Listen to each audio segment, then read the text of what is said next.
All right, welcome to our first podcast of Coffee with Chiros. Episode 1. Episode 1. We're just two chiropractors in downtown Toronto who is undertaking this project as more of a way to essentially provide some clinical insight and resources for both clinicians and patients. Right, Stephen? We find ourselves having very similar conversations with a lot of patients over and over again. And yeah, one of the ways that, one, we can kind of spread the word to more people, and two, make sure things are clear in our own mind is to sit down and have a nice coffee and discuss them. So Yeah. This is as much for us as it is for everyone else. But yeah, Coffee with Chiros, episode 1. And we do this actually without being recorded ourselves pretty much on a daily basis. So it's nice to kind of let people in to kind of see what it is that we do as clinicians and as chiropractors, who are taking care of the public on a regular basis. Nice. So Quick introductions. My name is Dr. Stephen Murray. I am an exercise physiologist turned chiropractor. I have some additional training in concussion management and some high performance stuff through the Canadian Society for Exercise Physiology. I used to run track quite competitively, so I deal with a lot of athletes, runners, general public trying to get more into exercise. So yeah, that's kind of my little niche. Yeah. And I'm Dr. Matthew Sarek. I'm a chiropractor who's been in practice for the last 16 years in downtown Toronto. My career has sort of evolved from general chiropractor over, for the first stage of my career. And now I'm more of a specialized practitioner. So I've got a certification as a primary spine practitioner from the University of Pittsburgh. I'm also an advanced practice provider through Unity Health in Toronto. So I'm a member and an advanced practice provider for their rapid access clinics for low back pain. And like Dr. Stephen, I have some specialized interest in concussion management as well. So yeah, we're definitely not scared to learn more things. Spent too long in school, both of us. Too long. Nice. So we're going to start every episode with a little coffee review. So today's coffee comes from Gold Struck Coffee. It's the coffee shop that is directly across the street from our clinic here at 2 Carlton Street. And this morning, because it is 38 degrees outside and Toronto is covered in smoke, we went double iced. So I went iced latte, and Dr. Sarek went iced cold drip with oat milk. Yes. It's either this or black. That's how I typically just take my coffee. I'm enjoying this morning. I don't know if I could handle one that's not cold at this point, but this is definitely a good brew. Nice. Scale of 1 to 10. Coffee rating. Gold Struck Coffee. Cold brew with cold oat brew. milk. I want to try their regular brew, no ice, but I would say like cold brew. This is hitting the spot. Definitely like 10 out of 10. Nice. I was gonna say this is also like a solid 9 on the iced latte front. Yeah. My biggest pet peeve with iced lattes sometimes is when they put too much milk. I don't want milk in a smidge of espresso, because when the ice melts, then you're just drinking cold milk. So this is nice ratio. Yeah, just a dash. Okay, yeah, good. Just a dash. Very good. All right, so that brings us to episode 1. We are going to talk about why Googling back pain sometimes will make your back pain worse. So we're going to talk about all things Google, ChatGPT, Instagram, TikTok. How helpful is the internet when it comes to solving back pain? We get this a lot actually because oftentimes people will come in and they are often experiencing back pain for a while. So let's say if they've, been having back pain for 4 to 6 weeks, they'll come in and they'll say, okay, I've been having back pain. I Googled some stretches to help me, and I'm not getting better, or things are getting worse. And we see this a lot We also see sometimes that people Google exercises for back pain and they're like, yeah, like that felt great. So why do we notice such a difference in those those two different types of people? And that's essentially what we want to get to the bottom of today. So, I mean, essentially, exercise is great, but the type of exercise that you do has to depend on the type of back pain that you have, because not all back pain is created equal. And so the problem is when you Google something, you might get a list of exercises, but they might not be necessarily specific for your particular condition. Yeah. So it really does depend on one, like, have you had this type of back pain before? So, like, if you've had it diagnosed and this is kind of a recurrent thing and you know your type of back pain and you know things you've tried in the past and you're Googling similar stuff, fantastic. We want patients and we encourage patients all the time, once we give them a diagnosis, to like look into it, Google it, learn about it, learn other things, check Instagram, whatever. But yeah, back pain, low back pain specifically is kind of a very broad catch-all term that almost is unhelpful in how broad it is, because there are so many different variants of low back pain that exercises that are going to work for something are going to make something else worse. And when you Google exercises for low back pain or stretches for low back pain, you tend to just get the like same 6 to 8 stretches plus bird, dog, cat, cow variant of something, which, I mean, if you have like uncomplicated kind of nondescript back pain, may work fine.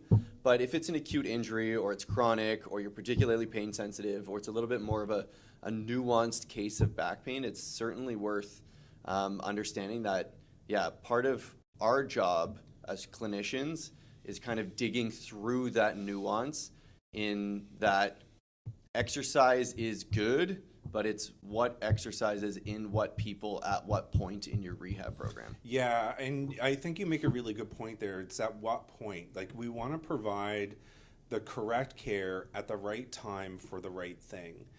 And let's say if your back is really inflamed, most exercises might even, it doesn't even matter what you do, might actually cause some irritation. So if that's the case, the goal should be just reducing pain. And that can involve exercise, but sometimes the best exercise that you can do in those instances is just simply getting up, moving, and walking. General movement and walking keeps blood flow to the muscles and joints of the area. It can help decrease the inflammation, can help prevent those muscles from stiffening up. And so something like that in an acute phase is maybe a good place to start. Right. But if you're, let's say, an elite power lifter who went for their 1 rep max back squat, tweaked something in their back, come in to see us, walking in general movement, while is not going to do harm, probably isn't the right load for your level of function to get you back to the level that you were at previously, right? And so a lot of the conversation too, and where some of this nuance comes in, is like, what's your starting level of function? What's your current pain load? And then what are your long-term goals in terms of like, how high do we need to push your capacity back? Where are you just trying to like walk to work comfortably? Are we trying to get back to the gym? Are we trying to be an elite power lifter? Like where's the ceiling that we also need to get to? Because that's going to determine how long this rehab plan is going to be, how kind of hard do we need to push certain areas in terms of like continuing to challenge things beyond you getting your full range of motion back, you being relatively pain-free, being able to touch your toes, being able to get up out of a chair. Like, even if all of those things are fine, that doesn't necessarily mean that your back is back to the level of function that you're going to need it for to accomplish the goals that we're having in the short to medium to long term. Yeah, those are really good points. And Dr. Murray actually mentioned a term that I think is really important, and it's something that we think about or is in the back of our minds all day when we are dealing with patients, and that is the term capacity. Can you elaborate a little bit more on what you think like that means? Sure. So the way I kind of explain capacity to patients is it is the amount of load your back will tolerate at this specific moment, right? So the big thing about capacity is that capacity is going to change.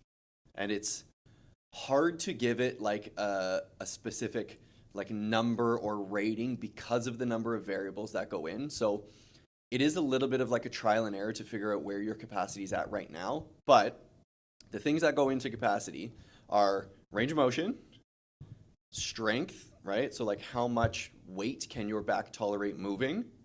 How is your stability? How is your ability to generate power? So something like a golf swing or something more dynamic if you're a power lifter, high rocks, etc. How did you sleep? Previous back injuries, level of stress, all of those things are going to feed into any, even like level of fatigue, right? So you might start a gym session with one capacity of your low back, and it is going to change depending on what exercises you do and how much food you've eaten and your hydration status and how fatigued you are, and all of these other things are going to change capacity. So while it is like a single concept, it's definitely a little bit fluid in terms of how it's going to apply to how your back feels doing any one activity.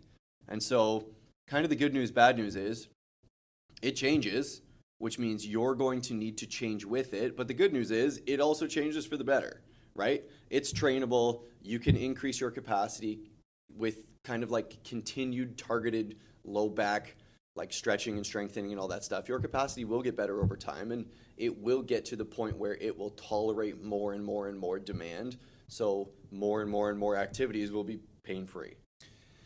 Yeah, and I think that's a good way of explaining it because ultimately building up capacity of your tissues is what's going to kind of get you back to the level of functioning that you're used to or that you want to get back to.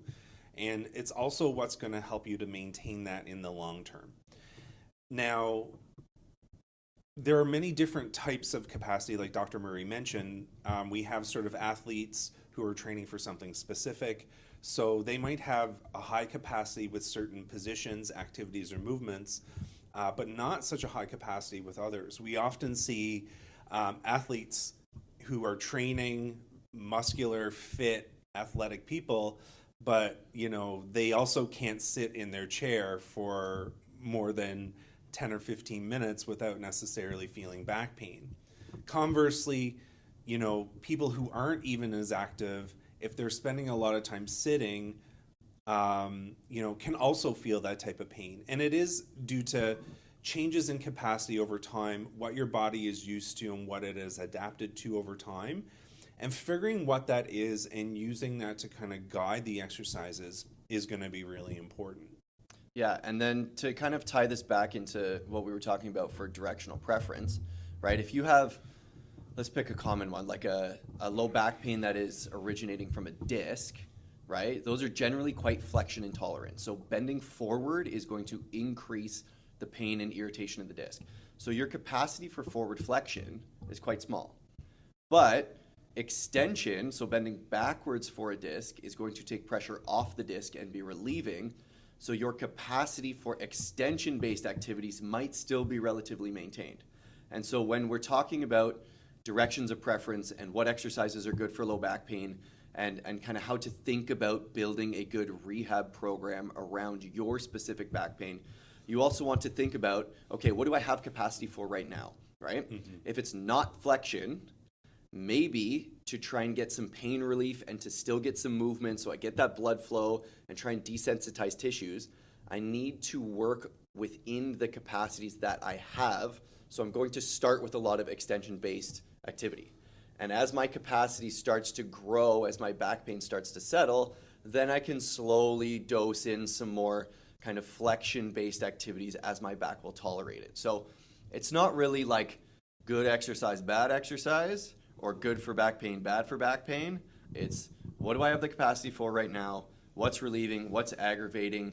Can I do more activities that are relieving so that the aggravating ones become less aggravating so then I can start to build those ones back in? And this is kind of where that kind of like clinician experience, nuanced discussion comes into play when it comes to back pain. And this is where the like ChatGPTs and the Googles and the Instagrams and the TikToks struggle, because it is hard to both like in clinic, determine your capacity and have this nuanced discussion about building a rehab program with patients in a 15-second TikTok.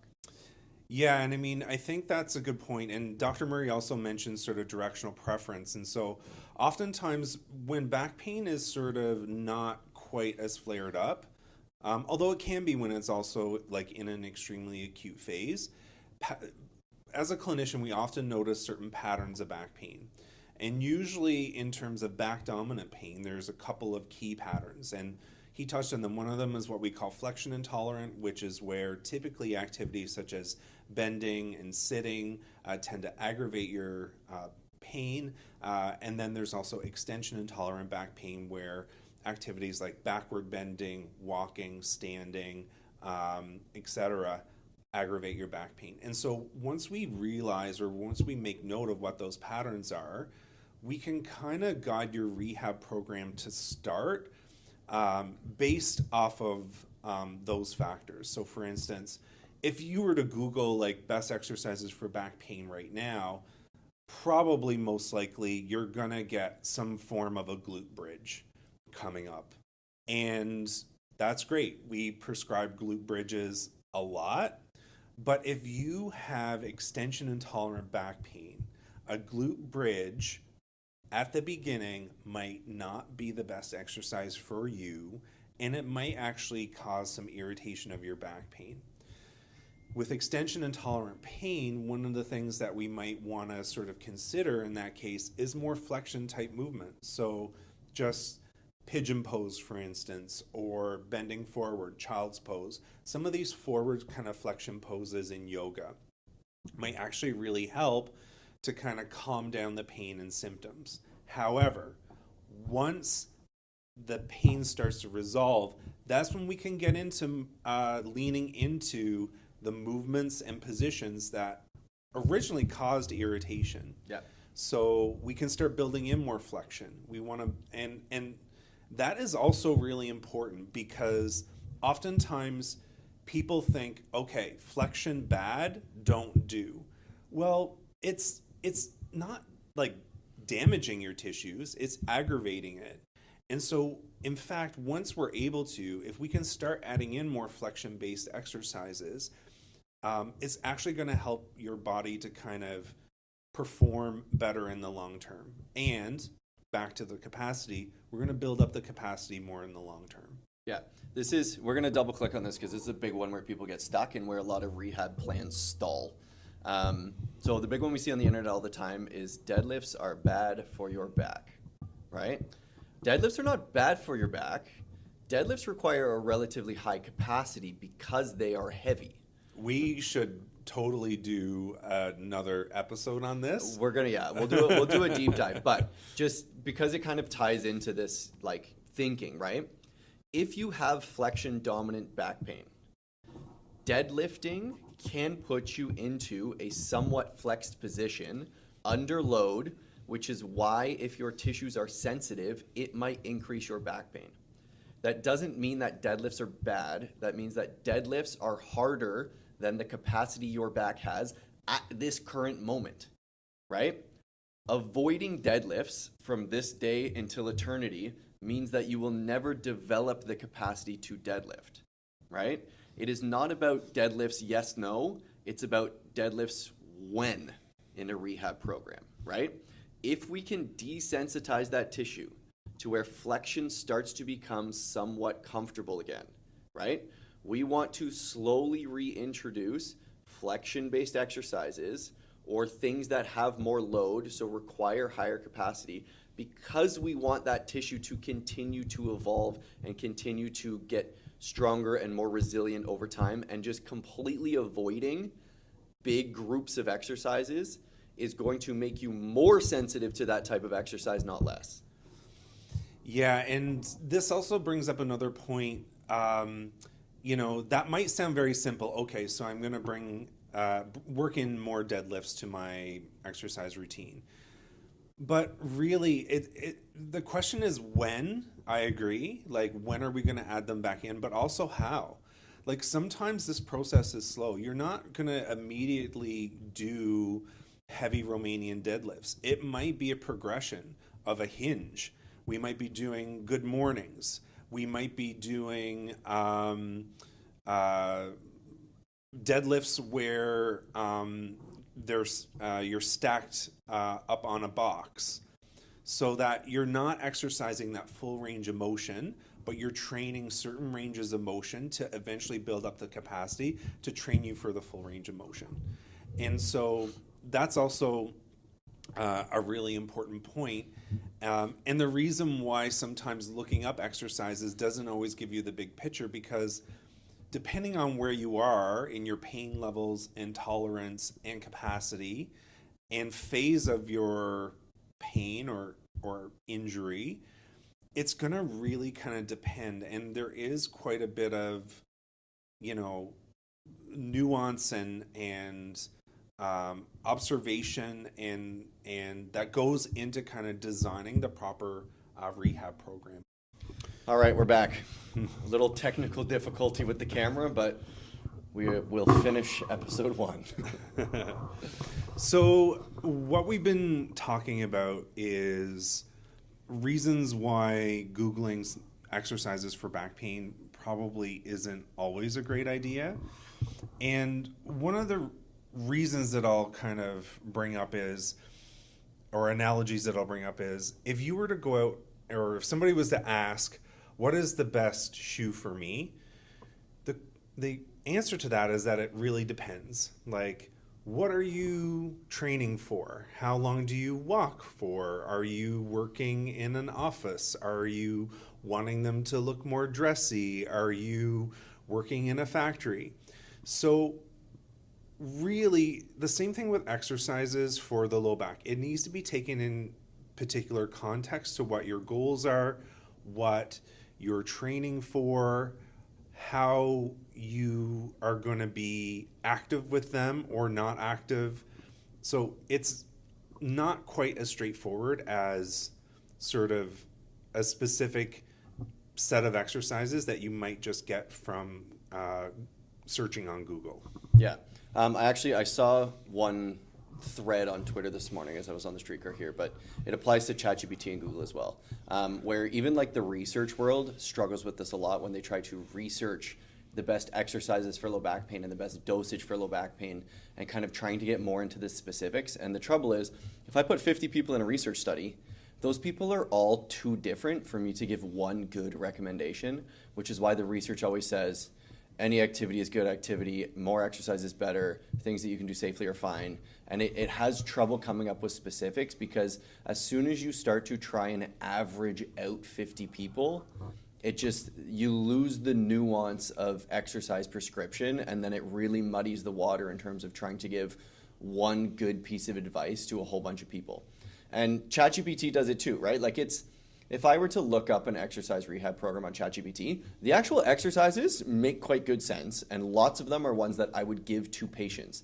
The trouble is which exercise to which patient when, and if that exercise isn't working, ChatGPT or Google or some of these more like online apps that you can use aren't good at trying to triage why, right? Was it a dosing problem? Was it a form problem? Maybe you're doing the exercise a little bit wrong.